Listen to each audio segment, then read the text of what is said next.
Hi friends అందరికీ ఒకసారి photo చూడండి. చూశారు కదా! బతికున్నప్పుడు పలకరీని బంధువులు చచ్చిపోయిన తర్వాత శవం మీద పడి దొర్లి దొర్లి ఏడ్చిందంట. నీలాంటిదే. అర్థమవుతుందా? నీ కొడుక్కి బాగా అన్నం పెట్టావు కదా! అన్నం పెట్టి ఒకటే చెప్పు. నువ్వు చనిపోయిన తర్వాత నీ పెళ్ళాన్ని జుట్టు పట్టుకొని నైట్ 12 ఇంట్లో నుంచి బయటికి గెంటేశానురా. నీ పిల్లల్నేమో బతికుండంగానే నేను చచ్చిపోయారు, మీకు మాకు ఏం సంబంధం లేదు, మీ బతుకు మీరు బతకండి అని చెప్పేశానురా. నీ పెళ్ళాము నీ పిల్లలు నీతో పాటే చచ్చిపోయారురా.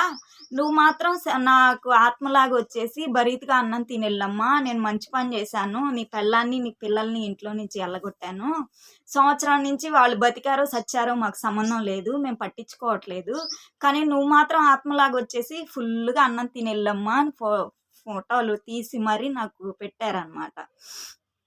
చాలా మంచి తల్లిదండ్రులు మీరు. మీలాంటి తల్లిదండ్రులు అందరికీ ఉండాలి. ఎందుకంటే చాలా మందికి తెలియాలని ఈ వీడియో చేస్తున్నా. మీకు కూడా ఉన్నారా ఫ్రెండ్స్ ఇలాంటి తల్లిదండ్రులు?